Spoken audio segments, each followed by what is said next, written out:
You're listening to Red Pill 78. I am the corruption detector, and this is your Red Pill News. We've got lots of things to go over today, guys, so I am not going to waste your time. I'm sure that everyone by now has heard about the drone being shot down by Iran. We've got the president talking about that. We've got a lawsuit against the Clintons. We've got more strange deaths on the table. And of course, President Trump did a wonderful interview with Sean Hannity last night. We've got these stories and more, and we'll be back with that real quick after a brief word from my sponsor. A unanimous act of Congress has sparked a $270 billion windfall across America. Have you guys requested your $1,818 check yet? Well, a new law from Congress has created this windfall. It's a lot like Social Security, but you don't have to be retired. And you can grab up to 24 of these a year. It's all part of a brand new income program, and it's explained in detail in a video at www.superpowerchecks.com. All you gotta do is sign up for the distribution list, and they show up in your mail without lifting a finger. Thousands of Americans are celebrating these paydays, and now you can too. Just go to www.superpowerchecks.com, watch the educational video. It's completely free. Remember, the information is free, and by supporting my sponsors, you support this channel. All right, first, in the news of the downed drone, President Trump summons congressional leaders to the Situation Room after Iran shoots down the U.S. drone. President Trump spoke to reporters on Thursday about a response to Iran shooting down a U.S. drone in international airspace Wednesday, saying, "You'll find out soon." Someone asked him in the press pool if we were going to attack Iran, and that's what he said, "You'll find out soon." And Iran bragged about downing that U.S. drone on Thursday. Fars News did. It said U.S. stealth drone downed after violating Iran's airspace. Of course, it's the U.S. contention that it was in international airspace. We've got a clip of video here explaining what happened from Fox News. Let's go ahead and take a look. Let me be the first to tell you, as someone who has experience with the RQ-4, there's still this confusion that we were operating in Iranian territory. I can tell you firsthand, we would absolutely not operate an RQ-4 drone in Iranian territory. One, because of the tensions are so high. There would be a direct order to the Air Force personnel to stay away from that. And two, because it's not a stealth drone. I mean, the fact is that any radar that a government has the capability of picking it up. Surface-to-air missiles can strike it. So it's not the type of drone that can't be shot down because it loiters. So you heard it right there. Not the type of drone that we would operate in Iranian airspace because it's not stealth. So back to the story. President Trump later summoned congressional leaders to the Situation Room at the White House on Thursday afternoon, and the president called Speaker Pelosi, Minority Leader Chuck Schumer, Kevin McCarthy, Majority Leader Mitch McConnell, Intelligence Committee chairs and ranking members Adam Schiff, Devin Nunes, Richard Burr, Mark Warner, and he also invited Armed Services Committee chairman and ranking members of that committee. Now, Chad Pegram was talking about this on Twitter, and he said the tentative plan is for the White House briefing on Iran for bipartisan, bicameral congressional leaders in the Situation Room at 3 p.m. Capitol Hill visit for Canadian Prime Minister Justin Trudeau will be pushed back. Timing is unclear. McCarthy said on Iran, "It is unacceptable for the shooting down of an American UAV." McCarthy on the president should do regarding Iran. He said the president will have options before him. And McCarthy on if the U.S. needs a AUMF to potentially strike Iran, he said he has the current authority. Graham talked to Trump today and last night on Iran. Says Trump believes that we're getting into a bad space, that this options are running out, and he's not going to be intimidated to redo a nuclear deal that was terrible. Now, the first thing that I thought when I saw this morning when I woke up was that the Iranians would be really, really stupid to do something like this. I thought that it must have been someone acting in a rogue capacity, or maybe a rogue element of the Iranian government, perhaps people in Iran connected to the clowns in America. Now, Trump is speaking out about who could have done it and what happened. Let's go ahead and take a look at this tweet from my friend and fellow researcher Methods. So President Trump says quite clearly he knows exactly what's really going on. Let's take a listen. I have a feeling, I may be wrong and I may be right, but I'm right a lot. I have a feeling that it was a mistake made by somebody that shouldn't have been doing what they did. I think they made a mistake. And I'm not just talking the country made a mistake. I think that somebody under the command of that country made a big mistake. So President Trump also thinks that it was not from the highest levels. This was just some rogue actor within Iran doing this, and more than likely trying to set off some type of a fight between America and Iran. Iran will be crushed if that takes place. But of course, the president, the rest of America, we don't want to go to war with Iran. Now, I was getting breakfast, or rather lunch this morning, and I heard a woman watching CNN, and she was freaking out because she said that, oh, Iran has a military bigger than China. What? No, they don't. Take a look at Iran and take a look at China. Very, very different sizes, far fewer people in Iran to even have in the military. Also, she said that Iran has more nukes than any other country. That's not true. That's what the whole thing is about. They want nukes, and we're not going to give them to them. So obviously, this is a very tense situation right now. I do believe that the president knows what's going on, and he has the situation well in hand, and we have nothing to worry about. Now, an update from yesterday. We've got more information on the Clinton Foundation's foreign policy director, Amitabh Desai, who he's now been mysteriously removed from the foundation page after using Joe Cashin and numerous other aliases. Very strange. A major corrupt player at the Clinton Foundation has vanished. Where has he gone, and why is he no longer with the foundation? Well, over the past decade, the Clinton Foundation's Amitabh Desai was very active capturing money for them, and the far-left New York Times even commented on this when Desai was involved in a transaction with Russia. We went over that yesterday. And yesterday, we also reported numerous examples of Desai's involvement in possibly corrupt and lucrative activities related to the Clinton Foundation. In 2011, he was part of getting $6 million from Sheikh Mohammed Hussein Ali Al Ahmoud. And this was just the beginning for Desai. Here he is. This is actually a picture of him. We did not have this yesterday. Remember, the government of Qatar got into the act for a quick $1 million with Desai in 2012 because he met with their ambassador to the U.S., Mohammed bin Abdullah bin Mutib al-Rumahi. And in 2012, Desai was involved with Hillary Clinton's brother and the North Korean regime, trying to set up a $650,000 payday for Bill Clinton. And we know that Bill Clinton is always going all across the globe, making millions and millions of dollars for his speeches. And he did that the entire time that Hillary Clinton was Secretary of State. And this is something that he was told he should not be doing. Now, Amitabh Desai was involved in many other illicit transactions related to the Clinton Foundation. And he worked with Bill Clinton, again, with the agreement of the State Department, trying to get it. To give a speech in Congo, which is the poorest country in the world, and Bill Clinton was going to charge them $650,000. We've got Desai receiving emails from Cheryl Mills, and they contain classified information. He worked with Libya's president, who sought to meet with Bill Clinton just 2 days after the horrible attack in Benghazi. And finally, Citizens United, the conservative watchdog group, has requested emails from the Clinton Foundation, and in particular those of Amitabh Desai. Of course, they were delayed. They only got 17 of them, and there was supposed to be an estimated 4,000 out of the ones they requested. Now, yesterday we asked, whatever happened to Amitabh Desai? Where is this guy? It seems like he's just vanished. Well, today we're providing more of the former Clinton Foundation's foreign policy director. For some reason, Amitabh Desai has now been erased from the annals of the Clinton Foundation. It looks like he had a fallout with the foundation because they purged him and everything he ever wrote out of their system. For example, his About page has been removed. When you attempt to read about Desai, you find nothing. The URL About Africa 2012, Day 4, used to be linked to a blog post that he wrote. And it says here, Amitabh Desai, Director of Foreign Policy for the Clinton Foundation, reflects on our blog about the significance of the center and President Clinton's unique form of public service. Clicking on the link now provides no such reference to Desai, who now appears to be missing from the Clinton Foundation's records like a bad memory. In addition, a search of records related to Amitabh Desai on the internet shows that Ami has numerous aliases. Here we go. We can see right here, Joe A. Cashin, Joey Cashin, Joseph Cashin, Cashin Joe, Joe Cashin, Joe A. Cashin, Joey Cashin. Interesting. Very, very interesting. He's got many, many emails he's using as well.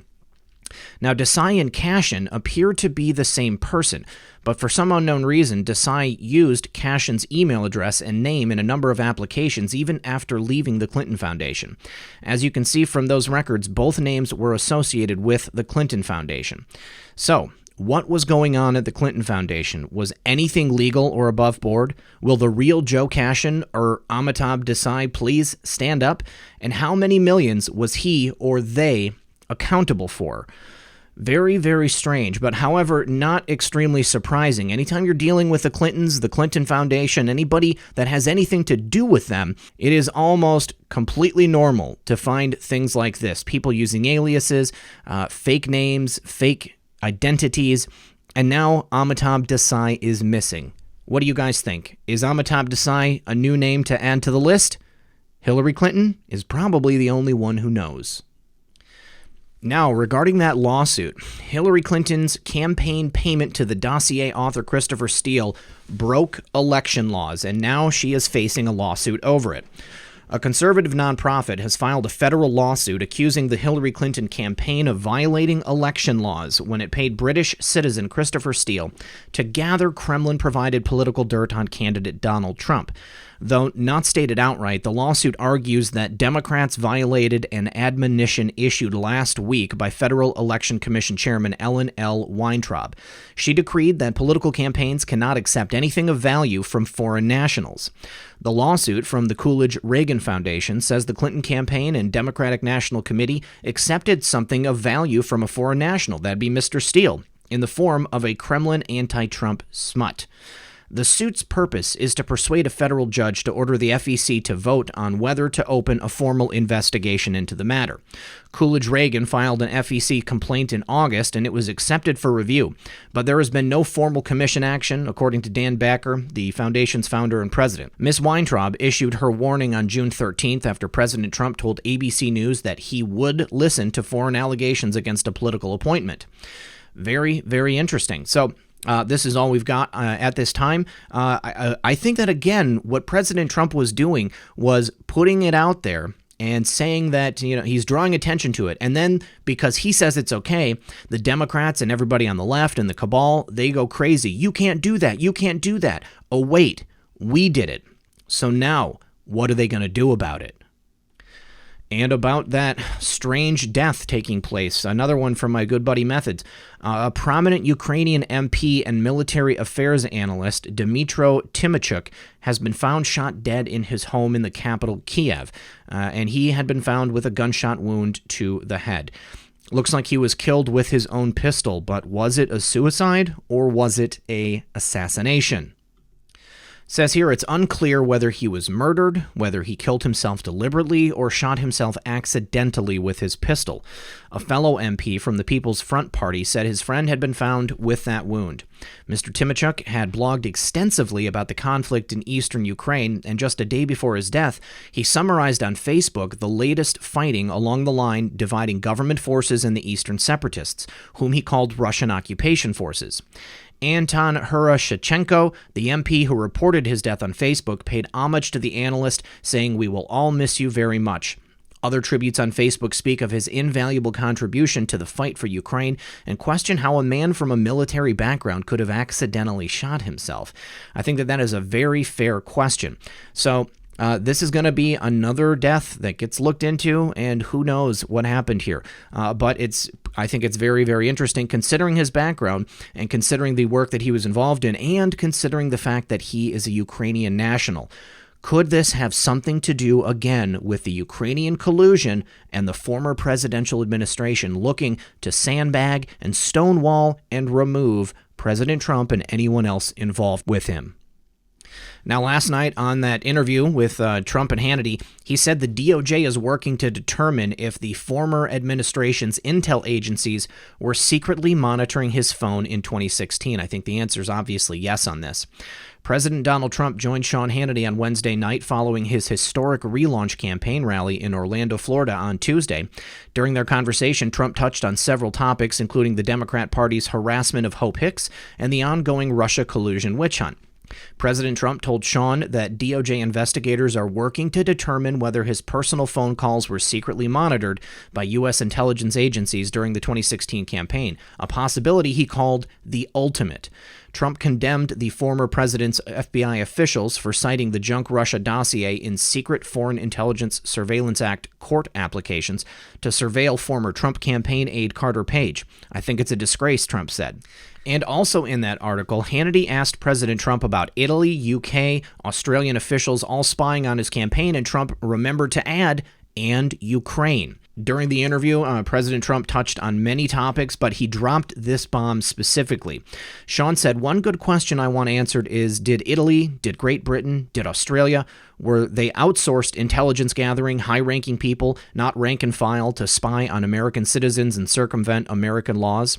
President Trump said, and Ukraine. Take a look at Ukraine. How come the FBI didn't take the server? Podesta told them to get out. So how come the FBI didn't take the server from the DNC? Several officials, including former Trump campaign advisor George Papadopoulos, believe the UK, Australia, and Italy were used by the former presidential administration to spy on the Trump campaign in 2016. Let's go ahead and take a listen to an excerpt from that bombshell interview. Same questions. They just went through it with the Mueller report. Now, she was totally exonerated. She did nothing wrong. And now they have to start paying for lawyers again? It's a do-over because the report was terrible for them. Mr. President, this would be the fifth. You're not allowed do-overs. This would be the fifth investigation, and you're right. Those Washington lawyers are expensive. I had to hire a few of them in my day. But I just want to say one thing. One good question I want answered is, did Italy, did Great Britain, did Australia, were they outsourced intelligence gathering by high-ranking people, not rank and file, to spy on American citizens and circumvent American laws? Will be a big question. But I want to change gears here. I want to ask you about the... Take a look at Ukraine. How come the FBI didn't take the server? Podesta told them to get out. He said, get out. So how come the FBI didn't take the server from the DNC? Just think about that one, Sean. Let me ask you, think about that one. There's 20-some-odd candidates. I want to get your general thoughts on all of them. And is there anyone in particular you'd prefer to run against, or do you... President Trump is on the same wavelength as us, you guys. He knows the questions to ask. And when he asks these questions, they are not just hypotheticals. These are the types of things that he has his team in the DOJ working overtime to figure out and to put the information back out. We need to get this information. We need to be able to put this stuff on the front burner and show the American public how corrupt the former administration was. Right now, we are standing on the precipice of greatness. President Trump is not out there just blowing smoke. President Trump is talking about this stuff because he needs to let us know that they are actually working on it. They're not going to leave us in the lurch. They will not allow these people to get away with this. Of course we know that he was spied on. Of course, we all wonder, why didn't the FBI take the server from the DNC and actually take a look at it instead of just allowing CrowdStrike to tell them what they thought and take their word for it?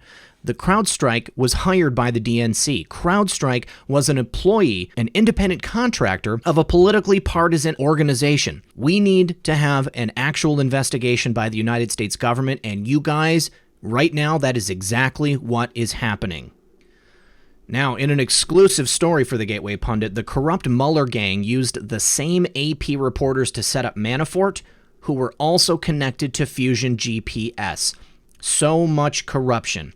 On Wednesday, the Gateway Pundit reported that the FBI used another fake document to obtain a warrant on President Trump's former 2016 campaign chair, Paul Manafort. Today, we can report that the AP writers who corrupt Mueller gang leader Andrew Weissmann used to obtain that warrant are also associated with Glenn Simpson and Christopher Steele. This all just comes back around full circle.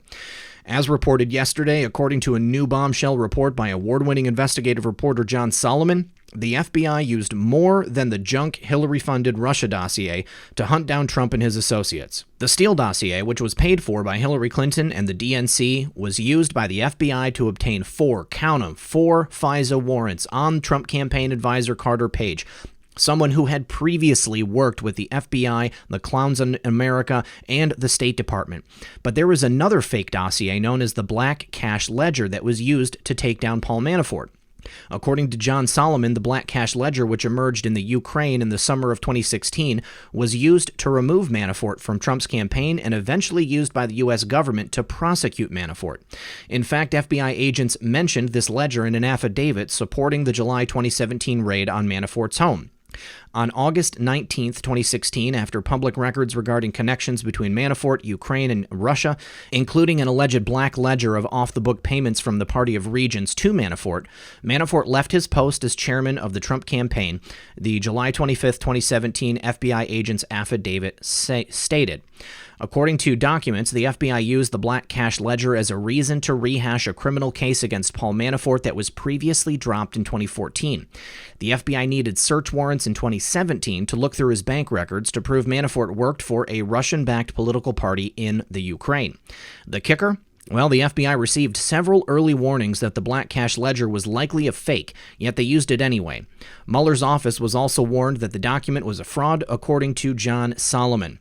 And Mueller's corrupt lawyers knew that if they used the Manafort document, it would require FBI agents to discuss their assessment of the evidence against Manafort, so they dishonestly skirted the issue by using media reports that cited the black cash ledger. Even worse, the feds insisted on one of those media reports as a source, John Solomon said. The FBI and Mueller's team knew the ledger was a fraud because they never even introduced it to jurors during Manafort's trial last summer. Rather, they just used it to hunt Manafort down, indict him, and drag his name through the mud. And now he's in solitary confinement in Rikers Island. Now, from John Solomon, for example, Ukraine's top anti-corruption prosecutor, Nazar Kolodanitsky, told me he warned the U.S. State Department's law enforcement liaison and multiple FBI agents in late summer 2016 that Ukrainian authorities who recovered the ledger believed it was likely a fraud. It was not to be considered a document of Manafort. It was not authenticated. And at that time, it should not be used in any way to bring accusations against anybody. And this is from Kolonitsky, recalling what the FBI agents were doing.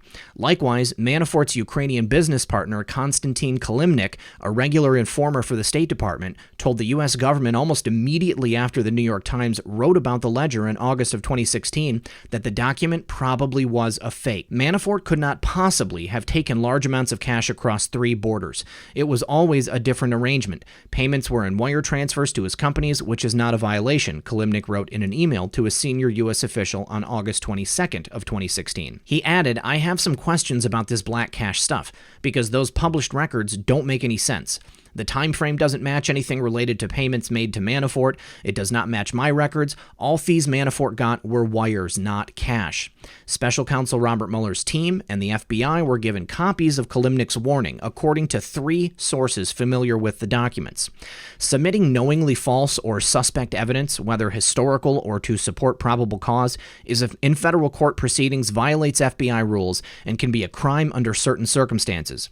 To establish probable cause, the affiant must demonstrate a basis for knowledge and believe that the facts are true, the FBI operating manual states. Liberal law professor Alan Dershowitz slammed the FBI's use of media reports and said FBI affidavits almost never cite news articles as evidence. They are supposed to cite the primary evidence and not secondary evidence. It sounds to me like a fraud on the court, possibly a willful and deliberate fraud that should have consequences for both the court and the attorney's bar, Dershowitz added. John Solomon points out 2 glaring problems with the FBI using the fake Manafort file and media reports to argue probable cause for a search warrant. And surprise, surprise, Mueller's pit bull Andrew Weissmann is involved. First, the agent failed to disclose that both FBI officials and Department of Justice prosecutor Andrew Weissmann, who later became Mueller's deputy, met with those AP reporters 1 day before the story was published, and they assisted in their reporting.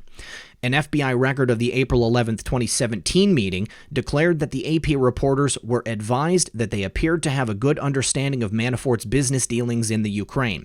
So essentially, the FBI cited a leak that the government had facilitated and then used it to support the Black Ledger evidence, even though it had been clearly warned about the document. Secondly, the FBI was told the ledger claimed to show cash payments to Manafort, when in fact, agents had been told since 2014 that Manafort received money only by bank wires, mostly routed through the island of Cyprus, memos have shown. There is now compelling evidence that the 2 main documents the FBI used to justify investigating the Trump campaign, which would be the Manafort Ledger and the Steele Dossier, were suspect and contained inaccurate information, and the FBI was warned, John Solomon said. You can read John Solomon's full report on the Manafort file and the corrupt tactics the FBI used to prosecute him. This article, a link will be in the pinned comment below. So now we've uncovered the fact that the AP writers who Weissman used are also connected to Glenn Simpson and Christopher Steele, the architects of the fake and phony Steele dossier used against candidate and President Trump. Don't forget to put Nellie Orr in that category. In September of last year, the conservative Treehouse reported that certain AP reporters have connections with Fusion GPS, and one AP journalist identified was Chad Day, who has known associations with Steele and Simpson. And from that article, it says, here's the cut to the chase. Those AP reporters are almost virtually guaranteed to be the same AP reporters that are participants within the Fusion GPS network, and the same AP reporters who collaborate with Andy Weissman. These endless media scribes were willing participants within the 2015, 16, 17 plot, plan, and execution, and as such, they are clearly acting and writing to protect themselves and their interests. Manafort was, of course, the victim of just another deep state setup, which used the fake news media again as its accomplice. We see this time and time again. You know, this goes back to the wrap-up smear that Nancy Pelosi was talking about one time. You make this stuff up, you leak it to the press reports it, you use that as validation of the stuff that you made up. And now we see that the DOJ and the FBI do the exact same thing. And not only that, but they are directly involved with Fusion GPS, Christopher Steele, Glenn Simpson. Each one of these people were in on this plan from day one. Each one of these people were deeply invested in making sure that President Trump would be removed from office. I am incensed when I see stuff like this because this shows with absolute certainty exactly how corrupt certain elements of our government are. And I could not be happier to know that Attorney General William Barr, who is a real paragon of virtue to be in that position at the DOJ, I know that he is taking care of this, and I know that these people are going to pay. People will see the inside of a prison cell. Mark my words, I am 100% certain. All right, next, Rod Rosenstein penned a mysterious third scope memo for Robert Mueller. It gets worse, you guys. Mueller's garbage report was released 2 months ago, and his investigation into Trump-Russia began over 2 years ago. Yet we still have not seen the unredacted scope memo that Rosenstein penned in August of 2017. While shortly after Rosenstein hijacked the Justice Department from Jeff Sessions and became the de facto Attorney General, he penned his first scope memo on May 17, 2017, authorizing Mueller to investigate the so-called non-existent Russian interference into the 2016 presidential election. It says Deputy Attorney General Rod Rosenstein authorized Mueller to investigate 3 areas: any links and or coordination between the Russian government and individuals associated with the campaign of President Donald Trump, any matters that arose or may arise directly from the investigation, and any other matters within the scope of obstruction of justice laws. Well, in spring 2018, it was revealed that Rosenstein penned his second scope memo on August 2, 2017, and from what we've seen in the unredacted portions, he authorized Special Counsel Robert Mueller to investigate allegations that former Trump campaign chairman Paul Manafort committed a crime or crimes by colluding with Russian government officials with respect to the Russian government's efforts to interfere in the 2016 election for President of the United States in violation of U.S. law, as well as allegations that Paul Manafort committed a crime or crimes arising out of payments he received from the Ukrainian government before and during the tenure of President Viktor Yanukovych. Well, it's important to note that Rosenstein's scope memo giving Mueller authorization to hunt down Manafort was 2 weeks after the FBI raided Manafort's home looking for bank records. To this day, that second scope memo is redacted, and only a handful of lawmakers have seen it. In fact, hero Congressman Devin Nunes, ranking member of the House Intelligence Committee, recently told Sean Hannity that he has finally seen that August 2017 scope memo and suggested that Mueller's investigation was in fact based on Hillary Clinton's phony dossier. Well, now it turns out there is a mysterious third scope memo penned by then DAG Rod Rosenstein on October 20th, 2017, and this is according to Byron York of the Washington Examiner. Now there's more. The Justice Department has recently allowed members of some congressional committees to view the scope memos, and out of that has come the news that there was a third memo that was written for Mueller. Dated October 20th, 2017, its contents remain a secret, but its very existence suggests something was going on behind the scenes in the relationship of Mueller and his supervisors at the Justice Department. Was Mueller heading off in a new direction, with Rosenstein belatedly giving him authorization to proceed? Was Mueller proposing to investigate people or events not known when he was originally appointed? Was there something else? At the moment, the third scope memo, like most of the second scope memo, remains a secret. It is unclear whether all that secrecy is warranted. Perhaps the memos concern matters that are still ongoing that need to remain under wraps. On the other hand, Mueller announced that his investigation into conspiracy and coordination between Russia and the Trump campaign, which was the core area of his jurisdiction, was over and done. The office has concluded its investigation into links and coordination between the Russian government and individuals associated with the Trump campaign, as stated by the Mueller report. So what do you think, guys? Does this mean that DAG Rod Rosenstein gave Mueller the okay to go ahead and investigate things that were previously outside the scope of those other memos? Does it have to do with crimes that were committed or that were uncovered during the investigation of these things? People that are not anything to do with Trump and his team? I would certainly like to hope so. But at this point, I have absolutely no idea. I am watching this movie with you guys all at the same time.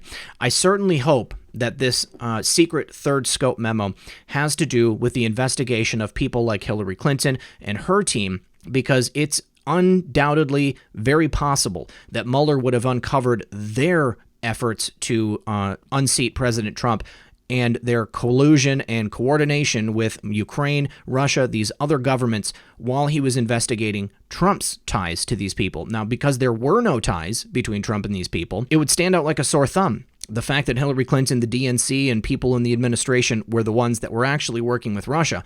But who knows at this point? We're just going to have to keep a close eye on it, guys. Leave your comments and thoughts in the comment section below. All right, guys, one final story for today. If you'll remember, several months ago, perhaps even a year ago, this was in October of 2018, Jackson Costco was the guy who was a Senate staffer. He hacked into information in a Senate office, and then he doxed several senators so that he was trying to threaten them. He wanted them to not vote for the confirmation of Kavanaugh. Well, there's now a second ex-Senate staffer connected to Costco who has been charged in aiding the doxing of those GOP senators, and she looks like a real fruitcake. Jackson Costco is pictured here with his accomplice, Samantha DeForest Davis. Ex-Democrat staffer Jackson Costco was sentenced to prison on Wednesday in what federal prosecutors say is the largest data theft in Senate history. In October 2018, during the Senate hearings for Judge Brett Kavanaugh, Capitol Police arrested 27-year-old Jackson Costco of D.C. for allegedly posting private, identifying information about one or more United States senators. Jackson Costco also threatened to leak Republican senators' children's health information if any witnesses dared go to the authorities about his criminal activities. But he didn't do it alone. Costco had an accomplice, 21-year-old Samantha DeForest Davis, who was charged Wednesday in federal court just hours after Jackson Costco was set to be sentenced. Samantha DeForest Davis is expected to plead guilty to 2 misdemeanor charges on Wednesday. Now, from Politico, a second former aide to Senator Maggie Hassan was charged in federal court on Wednesday with evidence of tampering and aiding and abetting computer fraud in connection with a scheme that led to personal information of several Republican senators being posted online during the confirmation fight over Justice Brett Kavanaugh last year. Her name is Samantha DeForest Davis. She worked as a staff assistant for Hassan until last December and is expected to plead guilty to the 2 misdemeanor charges, a person familiar with the case said. Prosecutors say that after Costco, a computer specialist, was fired from Hassan's office last year, he used Davis's keys to repeatedly return to the office, copy dozens of gigabytes of sensitive data, and install sophisticated keyloggers that captured the work and personal computer passwords of Hassan's staffers as they logged in. Prosecutors say Davis didn't give Costco permission to use her keys the first time he surreptitiously entered Hassan's office, but Davis later agreed to loan Costco her office key and agreed to wipe down computers in the office to erase traces of Costco's fingerprints. Davis and Costco had a quote-unquote close relationship, and she also borrowed money from Costco to pay her rent, court papers say. Prosecutors asked U.S. District Court Judge Thomas Hogan to sentence Jackson Costco to about 5 years in prison. The government believes that a significant sentence would help to make clear the difference of political opinions do not entitle people to engage in politically motivated criminal attacks threatening elected officials with whom he disagrees, and would thereby encourage respect for the law and deter future criminal conduct, prosecutors wrote. Well, no arraignment has been set for Samantha DeForest Davis yet, and it looks to be seen exactly what she will be charged with and what her punishment will be. But I think probably they were engaged in a romantic relationship. I think that's how he could convince her to allow him to use the keys. He probably told her that she was going to be safe, but used a bit of mind manipulation on this girl. But also something tells me that she didn't have to be manipulated too much. She looks like your typical justice warrior, looks like someone who would be standing tall and proud at an impeach Trump rally. And now they are both going to pay the price. If anybody is wondering what the term doxing means, this is exactly what it means, posting private identifying information about people. This is something that unfortunately happens quite often in the Anon world, usually when you have enemies that you've made during the course of your research or reporting. Doxing is something that I think is morally reprehensible, and it's one of the reasons that I try to safeguard my own identity, not only for the safety of myself, but for the safety of my daughter and my animals. All right, guys, I think that's all that I have for you today. I want to thank everyone for joining me. As always, this has been Red Pill 78. I am the Corruption Detector, and this was your Red Pilled News. Good luck, everyone, and God bless.